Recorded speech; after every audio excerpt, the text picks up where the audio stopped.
시간 오늘 맥주 감사 주일에 우리에게 주시는 말씀을 위하여 기도합니다. 주여 한번 부르고 다 같이 큰 소리로 부르짖어 기도합니다. 주여 하나님 감사합니다. 2025년도 어느덧 상반기를 훌쩍 넘기고 6개월여 동안 주님께서 우리와 함께 하시고 우리를 인도하시고 우리에게 복을 부어주신 하나님, 특별히 오늘은 맥주 감사 주일로 주님 앞에 영광을 돌립니다. 이곳에 성령님이 좌정하셔서 사랑하는 양무리들 심령마다 주의 영으로 충만하게 부어 주옵소서. 한 주간도 주님 은혜 가운데 주님 앞에서와 같은 삶으로 이 무더운 구름 속에 최선을 다하며 땀 흘리며 정직하게 성실하게 믿음의 자리에서 살게 하신 하나님, 오늘은 거룩한 날, 복된 날, 주님께서 하늘 문을 여시고 사랑하는 당신의 백성들을 부르셔서 만 가지의 복이 주의 손에 있으므로 복 주시려고 부르시는 자리에 함께하는 사랑하는 양들에게 오늘도 이 시간에 주의 눈이 보시고 주님이 들으셔서 이 예배를 흠양하여 주옵소서. 복이 되는 시간으로 역사하여 주옵소서.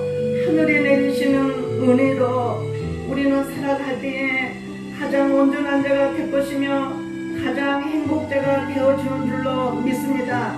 하나님의 은혜를 날마다 사모하며 주의 말씀에 순종하며 순응하면서 죄를 멀리하며 피 흘리까지 싸우는 그리스도의 좋은 권사가 되도록 성령이며 한 분 한 분에게 강권적으로 역사하여 주셔서 이 악한 세대를 능히 이겨내고도 남음직한 믿음의 그리스도의 좋은 권사가 모두 다 되게 하여 주옵소서.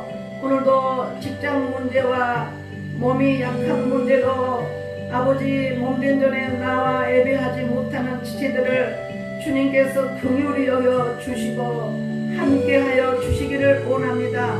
교회가 교회로서의 아름다운 공동체를 세워가는 데에 예배를 통하여서 하늘이 부어주시는 만 가지의 복이요 아버지는 장소적인 은혜가 부어지는 이곳에 몸된 전에 나와 예배를 사모하며 예배의 마음과 뜻과 정성을 다하는 믿음으로 날마다 성장하여 갈도록 복내려 주옵소서. 오늘도 예배를 흠양하실 예수님의 이름으로 감사하며 기도드립니다. 아멘. 찬송 38장 하시겠습니다.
사도신경으로 신앙 고백하겠습니다. 전능하사 천지를 만드신 하나님 아버지를 내가 믿사오며 그의 아들 우리 주 예수 그리스도를 믿사오니 이는 성령으로 잉태하사 동정녀 마리아에게 낳으시고 본디오 빌라도에게 고난을 받으사 십자가에 못 박혀 죽으시고 장사 뒤 사흘 만에 죽은 자 가운데서 다시 살아나시며 하늘에 오르사 전능하신 하나님 우편에 앉아 계시다가 저리로서 산 자와 죽은 자를 심판하러 오시리라. 성령을 일사오며 거룩한 공예와 성도와 교통하는 것과 죄를 사하여 주시는 것과 몸이 다시 사는 것과 영원히 사는 것을 일사옵나이다. 아멘. 찬송 310장 하시고 예배를 위해서 우리 김장수 목사님 기도하시겠습니다.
기도드리겠습니다. 사랑과 은혜가 충만하신 하나님 아버지, 오늘 안식하라 하시고 아버지의 집에 우리를 초대해 주셔서 감사합니다. 2025년도 벌써 반년이 지나고 7월 첫째 주 맥주 감사 예배를 드립니다. 세상에서 얻은 것, 가정에서 얻은 것, 직장에서 얻은 열매를 오늘 보고 드립니다. 기쁘게 받아 주시옵소서. 하나님 아버지, 오늘은 아무 데도 가지 마시고 우리 엘림 교회에 자정하셔서 우리 예배를 받아 주시옵소서. 세상은 환난 중에 있으나 우리의 심령을 주관하시고 하나님 덕분에 늘 평안함으로 인도해 주셔서 진심으로 감사합니다. 지금 이 시간 육신의 고통을 안고 주님 발 앞에 무릎 꿇는 자가 있습니까? 마음의 고통을 안고 있는 자가 있습니까? 궁휼함으로 고통받는 자가 있습니까? 주님께서 기억하여 주시고 모든 문제를 치유하시고 위로해 주시옵소서. 그래서 살아계신 우리 주님을 증거하는 자들로 역사해 주시옵소서. 자, 오늘이 2025년 7월 첫째 주에 이제 오늘은 그 맥주 감사주의, 맥주가 보리 맥자입니다. 보리 수확이 끝났잖아요. 우리 한국에는 이 벼 수확이 일모작인데 지금 마늘, 양파, 보리 이런 것들이 일모작이 추수가 끝났어요. 1월달부터 6월 말까지를 우리가 반년이라고 한다면 6개월 동안에 우리 하나님이 우리에게 함께 해주셨던 은혜에 감사합니다에 대하여서 첫 열매를 주님 앞에 드리는 절기로 이 절기를 주님이 지키라고 명하셨습니다. 사람이 만든 법도가 아니고 하나님이 모세에게 지키라고 명령하셨습니다. 주님이 지키라고 명령할 때는요, 반드시 거기에 대한 영적 의미가 심오하게 담겨 있음을 우리는 언제나 알아야 됩니다. 사람은 누구든지 행복하기를 원합니다. 행복을 싫어하는 사람은 한 명도 없을 겁니다. 그런데 어떻게 하면 행복할까 하면서 사람들이 많은 소원들을 품고 연초에는요, 올 한 해 동안 하나님이 이 일들을 꼭 이루었으면 좋겠습니다 하는 소원들이 여러분에게 많이 있었을 겁니다. 그리고 어떤 분들은 거기에다 기도 제목을 내어놓고, 또 저는 여러분들이 기도 제목을 내어놓으십시오. 그러면 제가 그 기도 제목을 보고 중보하겠습니다. 그랬죠. 우리는 이렇게 모두 다 소원들이 있고 그 소원들은요, 행복함을 위하여 소원을 마음에 두고 이루고자 합니다. 그런데 어때요 여러분? 반년 동안 지내보니까 마음의 소원대로 마음이 꿈꾸는 행복을 이루어 가십니까? 행복이 뭡니까? 행복을 그렇게 원하는데 여러분, 지금 나는 목사님 하나님 너무 행복합니다 하신 분들은 마음으로 한번 손을 들어 보십시오. 둘러보니까 아무도 손을 지금 안 든 것 같아요. 자, 왜 그럴까요? 왜 행복을 원하는데 실질적으로 나는 100% 행복하다고 말을 못할까요? 그것은 모두 다 행복의 가치 기준이 다르기 때문입니다. 어떤 분들은 돈이 많이 있으면 나는 재벌가만 되면 너무 행복할 것 같다. 아니 나는 큰 권력을 가지면 너무너무 행복할 것 같다. 나는 명예를 얻게 되면 정말로 행복할 것 같다라고요. 나름대로의 행복의 기준을 세웁니다. 그러면 그 기준이 이루어지면 진짜 행복합니까? 우리 성도들 중에는 이런 꿈들을 이루어 본 분들이 계시죠? 네. 나름대로의 행복의 기준을 세워놓고 설령 그 기준이 이루어졌다고 한다면 진정으로 우리는 정말 행복하다라고 말할 수 있는가? 성경은 말합니다. 돈이 많이 있고 명예와 출세와 또 권력을 가졌다고 해서 행복하다고 말하고 있지 않습니다. 그것은요, 우리에게 허상이고 신기루입니다. 인생이요, 모든 사람들이요 똑같습니다. 이 부분에 대해서 명쾌하게 명료하게 답을 주신 성경의 인물 중에 대표적으로 여러분 떠오르는 분이 누굽니까? 솔로몬 왕. 이스라엘의 3대 왕입니다. 솔로몬에게는 아버지 다윗이었고, 다윗 아버지는요, 언제나 예배 중심, 말씀 중심, 기도 중심, 성전 중심의 사람으로 하나님 앞에 다윗은요, 합한 자라고 할 만큼 엄청난 복받은 자요.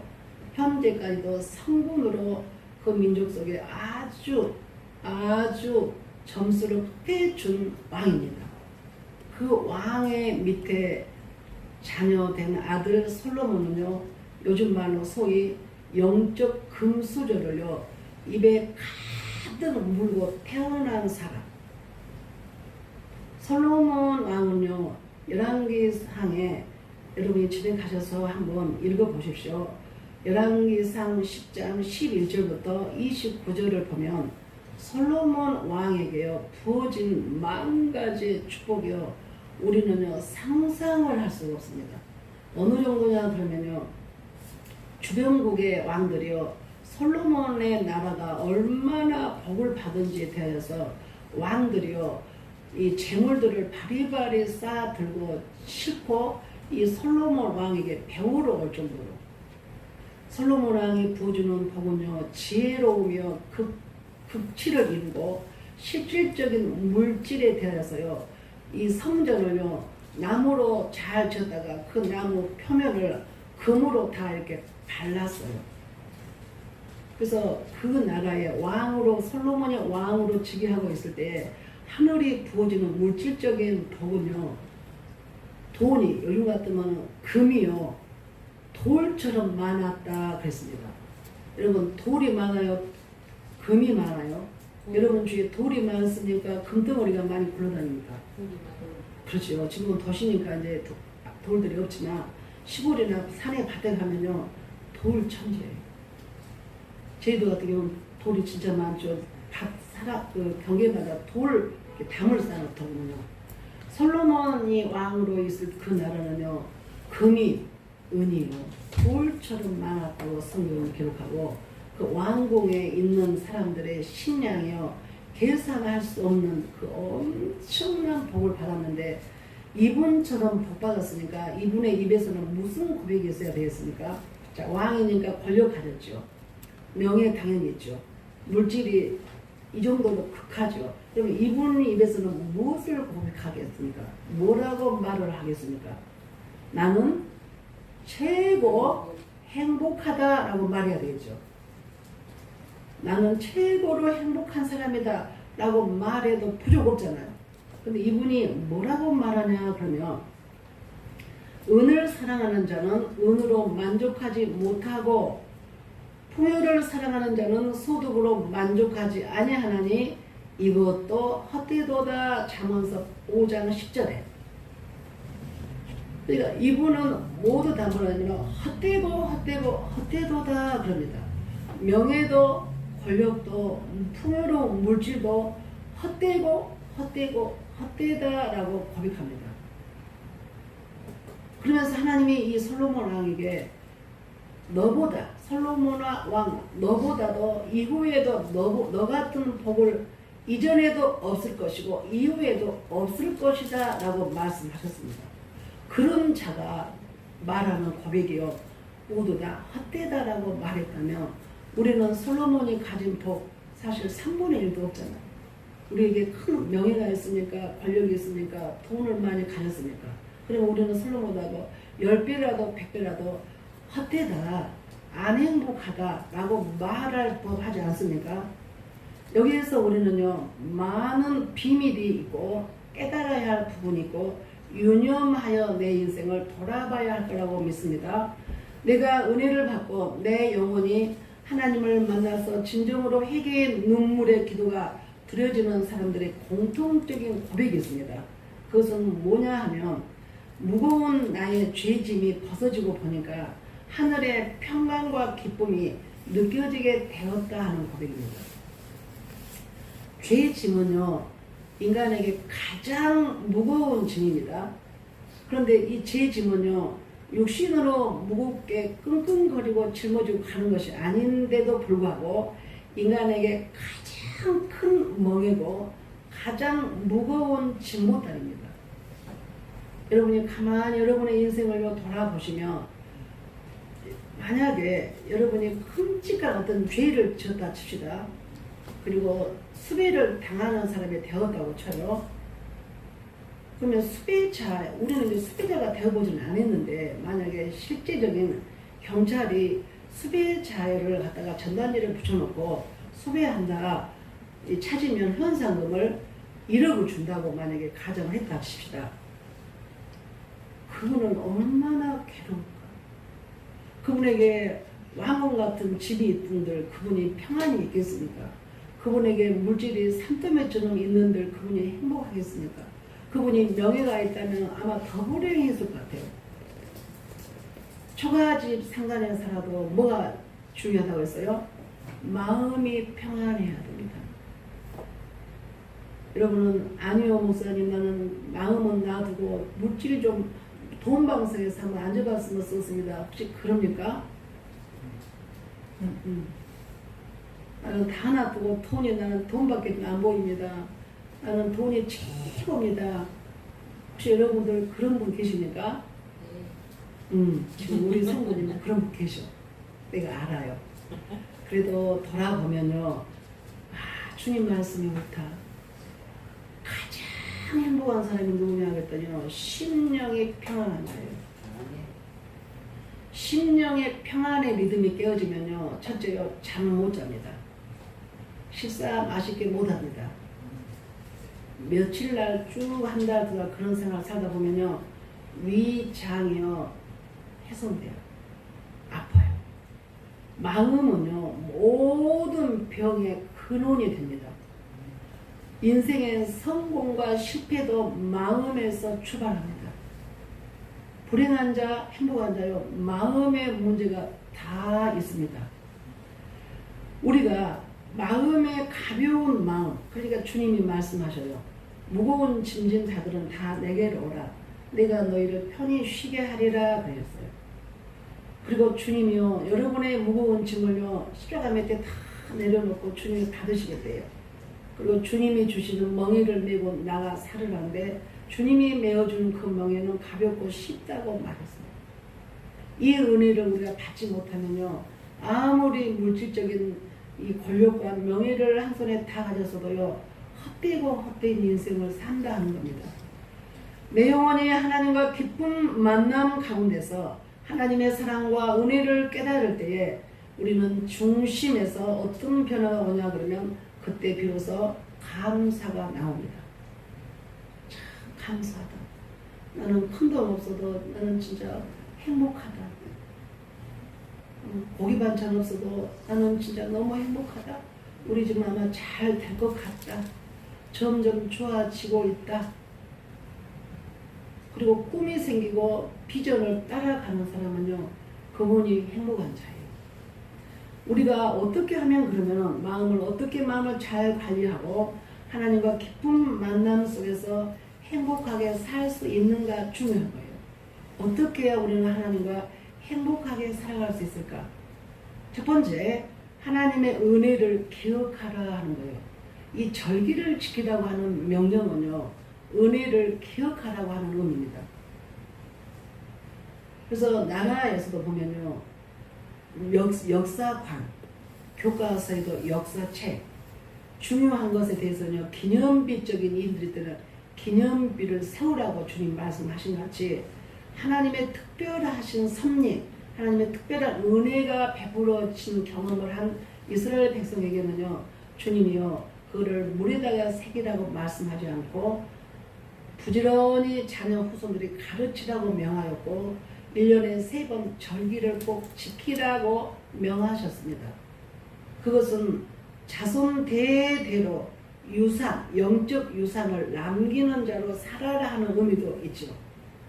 하나님 앞에 은혜를 기억한다고 하는 것은요.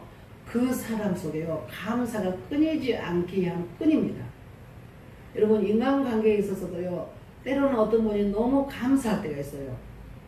근데 사람은 불완전해서 감사할 존재로만 좋은 관계를 유지하면 얼마나 좋겠습니까만은 때로는 별것도 아닌데 섭섭하고 또 때로는 오해하고 때로는 말 한마디를 잘못해가지고 마음을 서로 상하게 하면서 감사하다 이 마음이 깨어지고 흔들릴 때가 있는 것이 인간관계 아닙니까?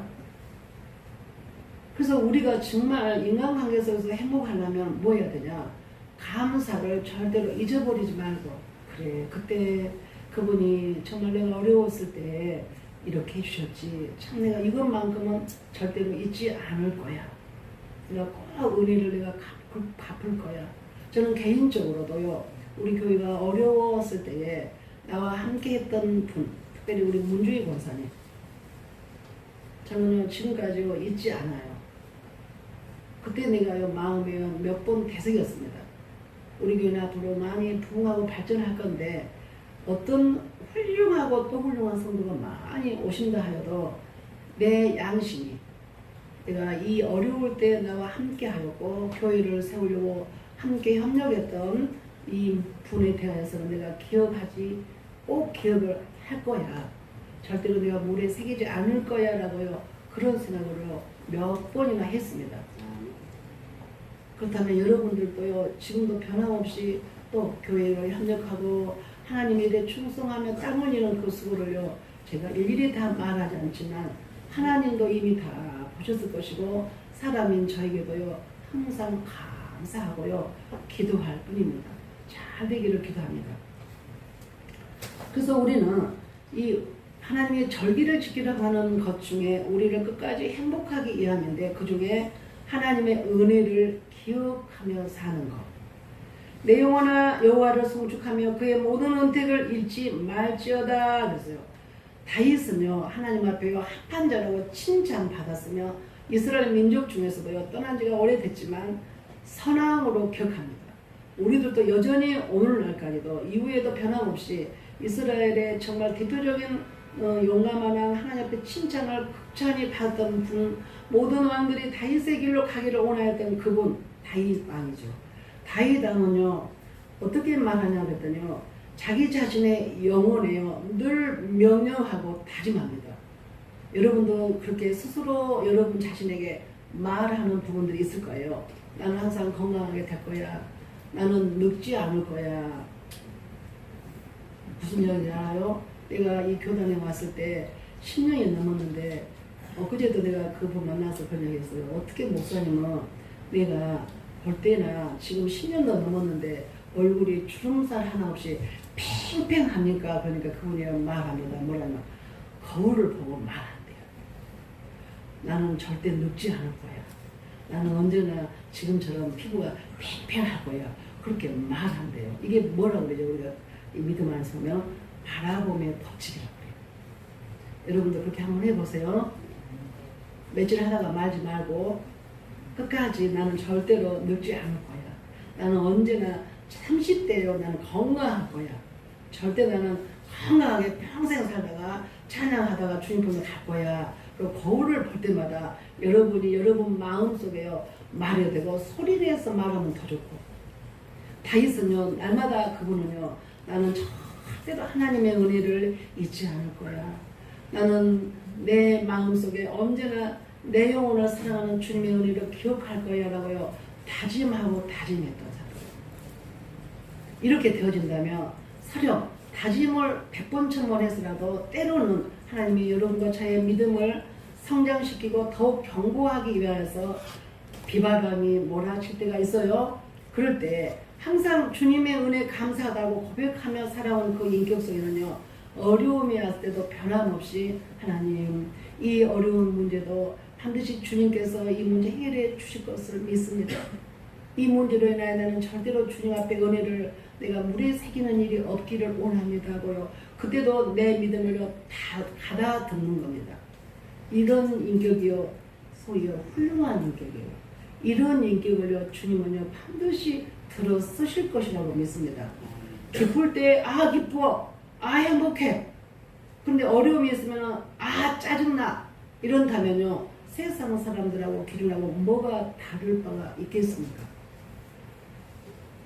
그래서 우리는요 이 다윗처럼요 하나님의 모든 은혜를 잊지 말고 기억해야지 라고요 다짐하였던 바울처럼 다윗처럼. 그래서 사람은요 생각하는 데서 모든 것이 나옵니다. 여러분이 여러분 스스로에게 어떤 다짐을 한 것에 따라서 여러분의 언어가 표현될 것이고 그 언어는요 여러분의 생을 이끌어 갈 것입니다. 언어는 여러분의 앞날의 인생에 뿌려지는 씨앗입니다. 그래서 여러분과 저의 입술에서 나오는 이 언어가 감사합니다라고 뿌려지는 이 언어는요 사실은요 감사의 삶이요 열매가 풍성하게 맺어질 수 있도록 씨앗을 심는 겁니다.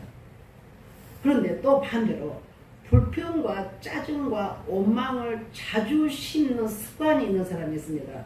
이 사람은요 믿음 안에서요 반드시요 수정되어야 합니다. 나는 언어를 내 마음대로 기분 내키는 대로 했는데 내 인생에 잘 될 것이라고 기대하면 안 됩니다. 하늘의 법칙은요 언어가 심은 대로입니다. 내가 아까 그 목사님 비유했잖아요. 어쩌면 그렇게 10년 전이나 지금이나 10년이면 요즘에는 강산이 몇 번 변합니까? 2번. 나는 그전에는 10년이면 강산이 변한다 했더니 지금은 나도 보니까 2번 아니면 3번 변한다고 나도 그렇게 말하고 싶어요. 근데도 그 목사님은요, 팽팽해요. 얼굴 주름 하나 넘은 거예요. 이번에 70인데. 근데 내가 그 말 했거든요. 그랬더니 자기는 거울 보면서 그렇게 한다 그래요. 의미 있잖아요. 여러분, 여러분의 삶의 현재 이 부분을 내가 이기고 싶다. 뛰어넘고 싶다. 내가 더 좋은 내일을 내가 꿈꾸고 싶다. 이루고 싶다 한다면 여러분의 언어가 여러분에게 다짐하시기를 축복합니다. 아멘. 이거는 영적 원리이기 때문에 중요한 겁니다. 입술은 맨날 짜증나네요. 나네. 못 살겠네, 살겠네. 불평하고 짜증하면 그 열매가 맺게 되어 있습니다. 그래서 제가 우리 성도들에게 우리 교회 언어 그랬더니 뭐라고 말했죠? 우리 엘림교회 언어. 다 같이 시작. 좋은 마음하고 좋은 말만 합시다. 영적인 의미가 가득한 거예요. 그래서 여러분 꼭 이 습관을 잘 길러서 여러분이 그렇게 좋은 열매, 하나님이 기뻐하는 열매를 풍성하게 맺으셨다가 어느 날 하나님이 여러분을 부르실 때 그것은 유산으로 남게 될 것입니다. 그래서 물질로 내 자식에게 유산을 뭘 얼마를 줄까 고민하지 말고 영적인 유산을 내가 많이 남겨야 되겠다 하는 이 침노하는 하나님의 나라에 침노하는 영적인 이 비유를 여러분들이 잘 붙들며 많이 침노하기를 축복합니다. 그래서 이 구약 성경에 보면요, 대표적으로 이 이스라엘 백성들이요, 먹는 부분에 대해서 특별히 원망과 불평을 참 많이 합니다. 많이 하는데 어떻게 하냐 했더니 반복적으로 원망과 불평을 많이 해요. 어떻게 보면 고질적인 만성병같이. 왜 이렇게 은혜를 이렇게나 많이 입었음에도 불구하고 3일도 못 가서 어려운 환경이 오면은 여지없이 그들에게 원망과 불평이 나올까? 저는 그 말씀을 보면서 내가 집사 때요, 진짜 이 사람들 너무 안 착하네. 어찌 이 사람들은 이렇게 모세를 힘들게 할까? 정말 이 모세가 고생이 너무 많다. 어떻게 이런 분들을 데리고 하나님의 뜻을 이루고 할까고요. 모세에 대해서 굉장히 측은한 생각이 들었었거든요. 근데 보니까 그 모습이 누구 모습이에요? 이스라엘의 연약한 모습이 누구 모습일까요? 그들의 모습이죠. 이스라엘 민족의 모습이죠. 여러분은 전혀 그런 게 없죠. 이것이 다 내 모습이구나 라고 고백할 때에요, 제가 그들을 이해하게 됐어요. 우리도 이 비밀을 내가 키우고 성장시키려고 노력하지 않으면 여지없이 이들의 고질적인 병에 우리도 병이 들 겁니다. 모세는 이스라엘 백성들과 함께요, 출애굽 40년 동안에 광야에서 지냈잖아요. 그래서 이제 가나안의 입성을 목전에 두고 모세가 굉장히 많이 우려했던 부분이 있었어요. 많이 염려되는 부분이 있었습니다. 그게 바로 뭐였냐면, 이스라엘 백성들이 출애굽해가지고 하나님이 가라고 하는 가나안에 들어가기 전까지 수많은 하나님의 섭리, 하나님의 축복, 하나님의 능력, 하나님의 기적을 이들에게 정말로 많이 경험하고 맛보았음에도 불구하고 이 환경보다 월등하게 좋아질 가나안에 들어가거든 그들이 배부르고 등 따스를 환경이 주어질 텐데, 그렇게나 하나님의 은혜를 잊지 말라고 당부했지만 행여라도 하나님의 은혜를 그곳에서 잊어버리지는 않을까에 대해서 많이 우려했습니다. 모세는요, 가나안 백성에게 이제 가나안 땅에 들어보내기 전에 이 당부의 말씀 뭐라겠냐? 하나님의 은혜를 기억하라. 하나님의 은혜에 감사하라.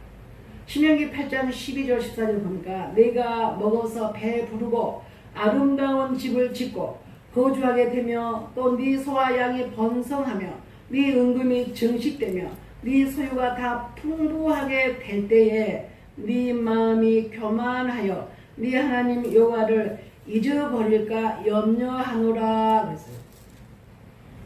자, 이 영역 속에 해당이 안 되는 부분이 있습니까, 여러분들 중에? 나는 하나님 절대로 안 그럴 겁니다. 내가 배부르고 아름다운 집에 살면 내 소와 양이 더 많아지고 즉 은금이 더 풍성하게 되면 나는 하나님이 은혜라고 더 주님을 뜨겁게 사랑할 겁니다 라고 자신이 있습니까? 네, 우리 권사님 혼자만 자신이 있대요. 이거는요 우리 모두에게 해당됩니다. 제가 전도 현장에 가가지고요 참 많이 느꼈고요. 또 주변에 그런 일들이 많죠.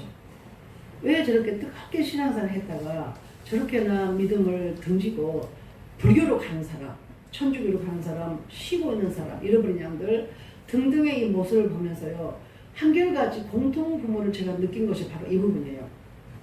그분들이 만약에 이와 같이 복을 받지 않았다면 하나님 앞에 더 가까이 있을지도 모르겠다. 그 제가 우스갯소리로 그랬잖아요. 새 가족들이, 성도들이 어려운 짐을 지고 교회를 찾아오실 때 나는 표현은 않지만 마음속으로요 더 감사해요. 왜냐하면 그분들이요 어느 때보다 겸손하거든요. 어느 때보다 경건하거든요. 그래서 잘 지도하면요 겸손하게 아름다운 열매를 맺게 될 거라고 하는 기대가 있기 때문에 그렇습니다.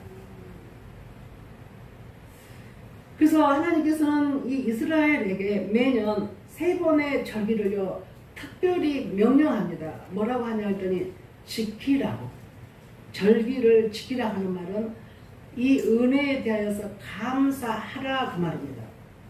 본문의 14절 너는 매년 3번 내게 절기를 지킬지니라. 이 절기 3가지 절기 중에 무교절, 맥주절, 수장절 이 절기의 공통점은요 뭐냐면 하나님 은혜에 감사합니다. 오늘 우리 건강한 모습으로 걸어서 예배당에 나오셔서 앉아있는 것 자체가요 여러분 최고의 복입니다. 아닌 것 같아요? 중환자실에 지금요 몇 명이 누워 있어요? 예? 엄청 많아. 숫자는 몰라. 자, 중환자실에 눈도 뜨지 못하고 그리고 호수를 막 몇 개니도 몰라 수도 없이 꺾고요 면회도 안 되는 중환자실에서요 있는 그 환자가 무엇이 가장 소원이겠습니까? 중환자실에 있는 분에게 아파트 100평 산다면 치료가 돼버립니까? 인생에서 가장 행복한 이 조건은요 건강입니다. 건강이라고. 아니요 목사님 나는요 건강은요 나는 너무 건강하니까 돈이 최고입니다. 나는 돈이 너무 좋습니다. 나는 돈이 너무 필요합니다. 나는 돈만 있으면 모든 게 다 얻습니다. 지금 그럽니까? 저는 이 환경을 제가 경험해 봤기 때문에요 내 진심으로 고백하는 편이에요. 인생에서 가장 행복한 조건 첫 번째, 두 번째, 세 번째 다 해도 저는요 건강이다. 건강을 잃어버리면요 다 잃는 것하고 같습니다. 여러분은 건강해서 오늘 예배당에 나오셨으니까 하나님의 은혜에 감사합니다. 금년 6개월 동안에도 주님이 지켜주셔서 건강을 지켜주셔서 감사합니다. 이 고백을요 넘치도록 하시기를 축복합니다. 건강을 지금 약간 빼앗겨가지고 다시 회복하려고 하는 몸부림치는 성도도 있지만 꿈으로 여러분이 절대로 절망하지 말고 하나님의 손에 만 가지 복이 다 있기 때문에 하나님께요 건강도요 찾도록 여러분이요 간절히 기도하고 또 두드리고 찾기를 축복합니다. 그래서 오늘은 우리에게 감사를 명하는데 감사의 사람은요 하나님의 사람입니다. 가만히 여러분 봐보세요. 별것도 부유한 것도 아닌 것 같은데 행복한 조건도 없는 것 같은데 그분은요 얼굴이 촉촉하고요 눈빛도 초롱초롱하고요 언제나 싱글벙글 웃고요 감사를 표현합니다. 자 그런 사람하고 같이 있고 싶죠. 근데 만나기만 하면은 험담을 한다든지 원망한다든지 불평하면요 영원히 기뻐하지 않아요. 그 소리를 듣는 상대가요 기쁘지가 않아. 저 같은 경우는 바로요 거부 현상이 나요. 기쁘지가 않아요. 늘 제가 말씀드리잖아요. 여러분의 주변에 어떤 분들하고 가까이 있으라고요? 나보다도 더 성령이 충만한 분들하고요 가까이 하시기를 축복합니다. 이 불평은요 나도 모르게 급속도로 빠르게 전염됩니다. 그래서 여러분들이 할 수만 있거든요. 나보다도 100배나 1000배나 성령으로 충만한 분들 곁에 늘 사귐이 있기를 원합니다. 자, 감사는 하나님의 사람이고 이 감사를 많이 하는 사람을 주님은요 귀하게 여기십니다. 감사의 사람을요 하나님은요 환난의 자리에서 건져주십니다. 제가 지금 생각해도 너무 놀라워. 제가 그 아픔 중에요 생명이 이어질까 말까 죽을지도 모르는 그 위경 속에요 제가요 40일을 감사만 했다 했죠. 어떻게 했냐 그랬더니 그것도 거울 보고 그것도 웃으면서 예, 여러분 한번 그림을 그려봐. 여기가 다크서클이 생겼어. 제가 눈 밑에가 제가 다크서클이 생긴 적이 없었거든요. 너무나 몸이 힘드니까 눈 밑에가 이렇게 막 이렇게 생겼어요. 그리고 얼굴이 거무스름하게 색깔도 변했고 부숭부숭 부었었거든요. 내가 봐도 내 얼굴을 안 보고 싶었어. 근데 그 얼굴을 보고요 웃고요 감사합니다를 웃으면서 하래야. 그것도 1시간 동안. 한번 여러분 생각해봐요. 웃으면서 거울 보고 그 얼굴을 내가 보면서 감사했다. 그 40일 동안 하래요. 내가 얼마나 눈물이 났는지요. 내가 그 기도를 하다가요. 내가 이불 위에다가 거울을 던져버렸다 했죠. 그리고 막 엎드려서 울고 있었어요.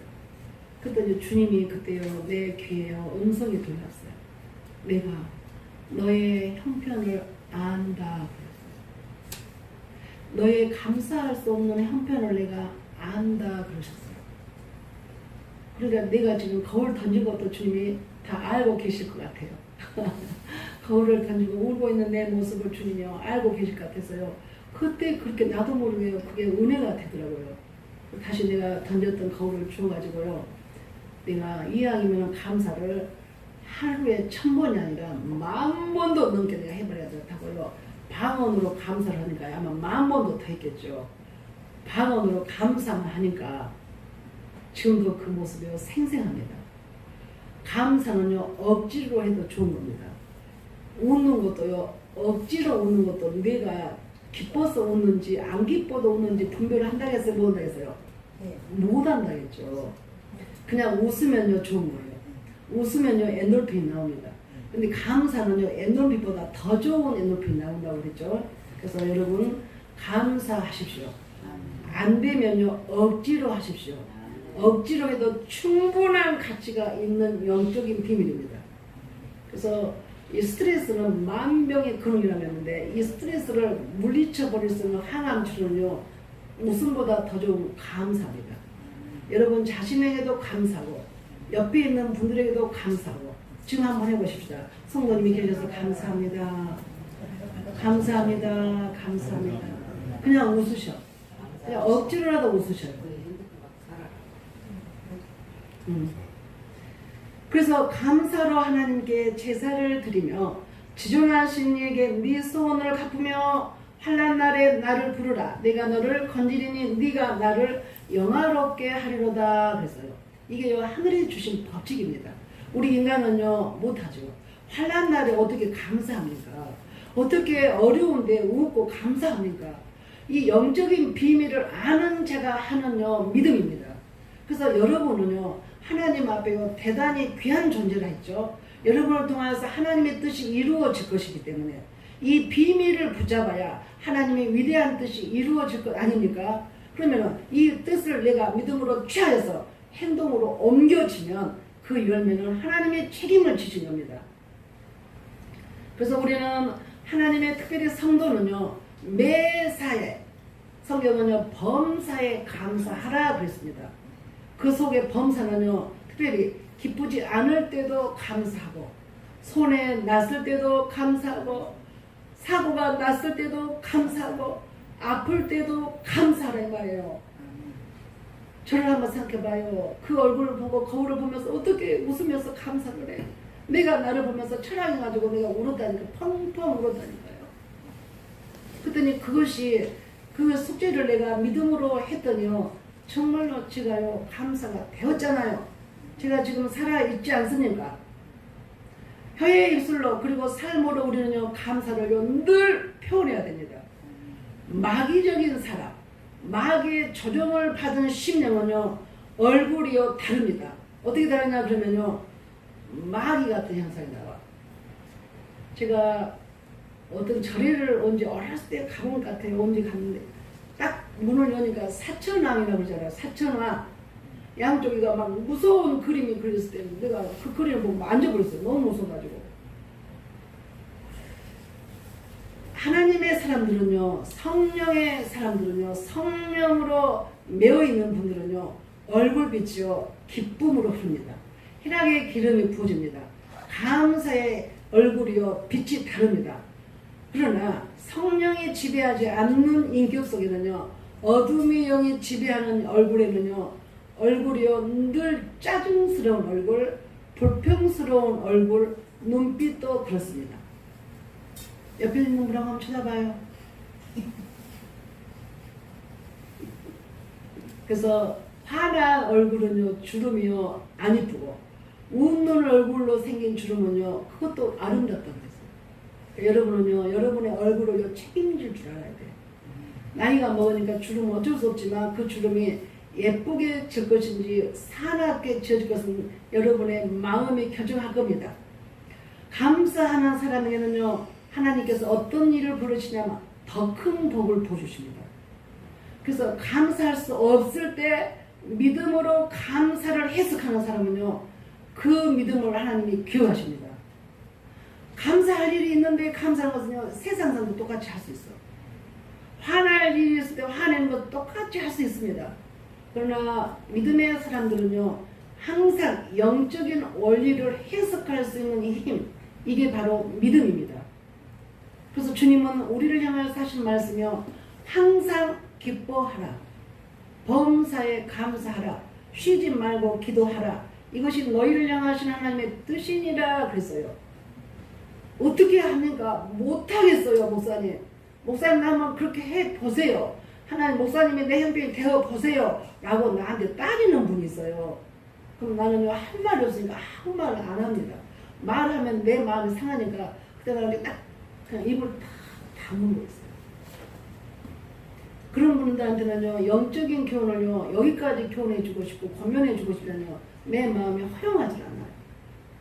가만히 두고 봅니다. 기도하고 있을 뿐인데 감사하는 사람에는요 더 큰 감사를 하나님이 주신다.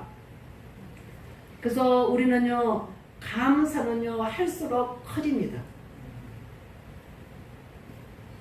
하나님께서는요 감사를요 크게 하라 그래요.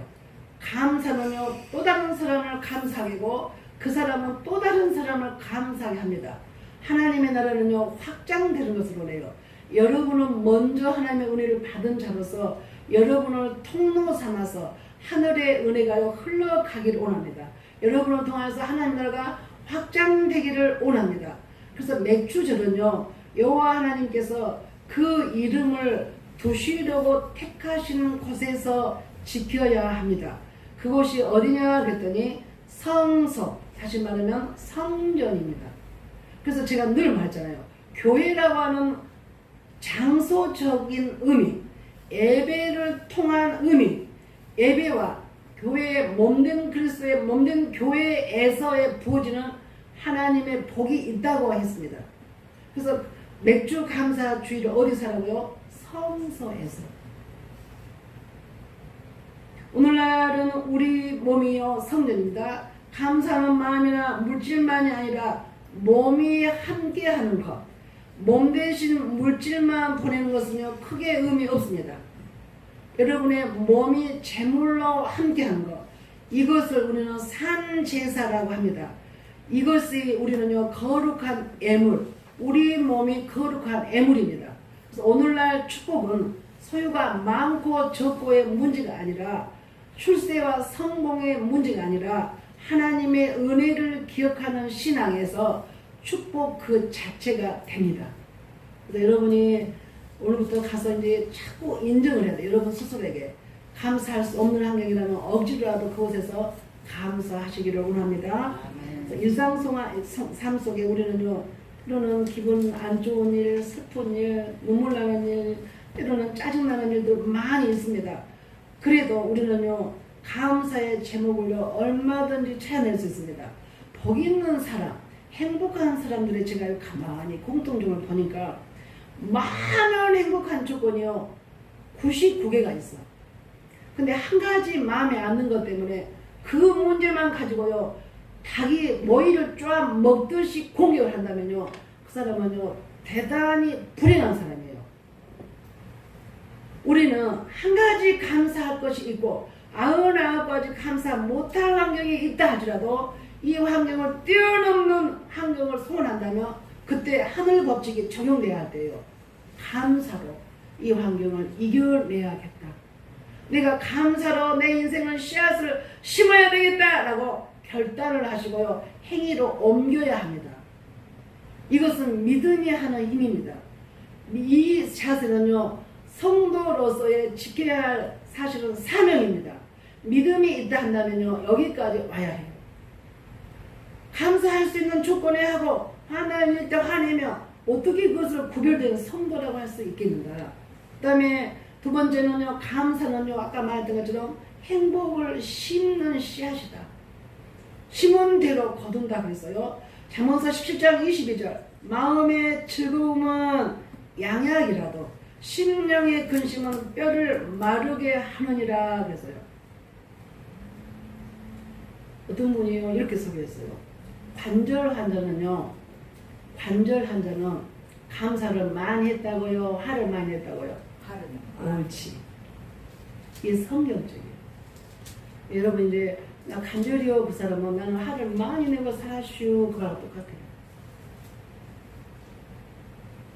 성경이 이렇게 말한다니까요. 이게 뼈가 건강하려면 뭐 해야 돼요? 항상 웃고 살아야 돼요. 뭔 영양제를 먹어야 되고 물론 좋은 유익을 되겠죠. 그러나 근본치로는요, 말씀 안에 10,000가지 해답이 있습니다. 나는 뼈 건강하지 않고 나는 나이 먹어가지고 나는 그냥 앉아서 살았었다 그러면 맨날 화내면 될 것 같아요. 그죠? 혈기 날 때 혈기 내고 화낼 때 화내고 그러면요, 뼈가요 저절로요 약해집니다. 나는 날마다 보약을 먹어야 했었다 그러면 어떻게 하라고요? 감사를 뿌리면 보약이구나 하십시오. 여러분이 건강하려고 새벽마다 옥날샘에 가가지고 물을 퍼먹는 사람이 있었어요. 나는 그걸 한 1,000년 살 줄 알았다. 왜냐면 다 잠자고 있을 때 옥날샘에 가가지고 물 퍼오니까 그 물을 먹으면 오래 사는 줄 알죠. 그분들 하는 거 보니까. 근데요, 그러지도 않더라고요. 생명은요, 옥날샘 물이 아니고 어디에 있어요? 하나님의 손에 있습니다. 저와 여러분의 생명줄은요, 하나님의 손에 있습니다. 이것을 안다면요, 10,000가지의 복은요, 하나님 손에 있다. 물론 옥나스의 물도 먹으면 좋죠. 꾸준한 먹는 것보다 1000배 낫죠. 육신을 위해 좋은 음식 선택은 것은 죄입니다. 그렇게 하십시오. 그보다 더 중요한 것은 언제나 말씀 안에 해답이 있다. 그래서 감사는 항암제요, 감사는 만병통치약입니다. 마지막 맥주절에는요, 어떤 영적인 의미가 있길래 명령하면서 지키라고 하셨을까?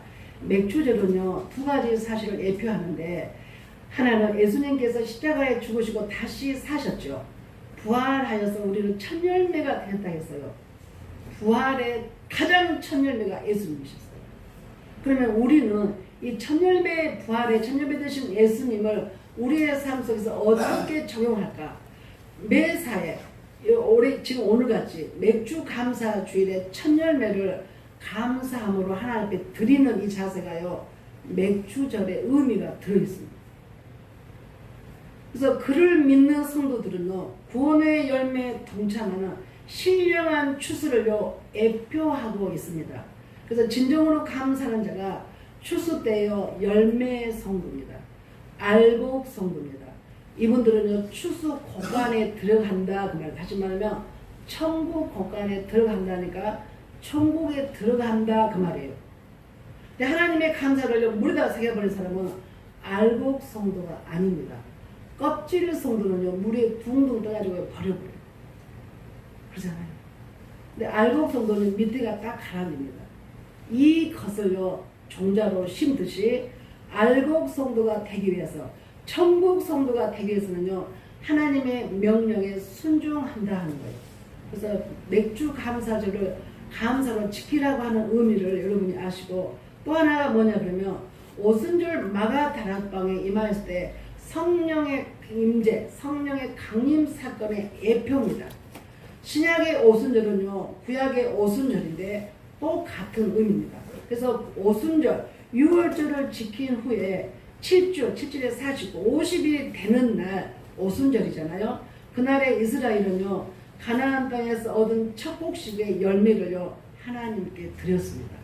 그래서 이런 것들이, 이러한 하나님의 말씀을 지키는 것은요, 하나님 앞에 예표된 성도, 알곡의 성도, 천국 고관에 들어갈 성도로서의 예표적인 믿음의 행실입니다.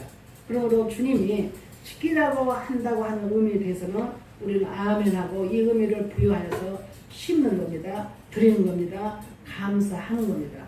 감사로 심었으니 당연히 감사의 열매를 100배로 1000배로 거둘 것입니다. 주님이 우리에게 명령하는 모든 말씀의 저변에는요, 우리를 복되게 하기 위함입니다.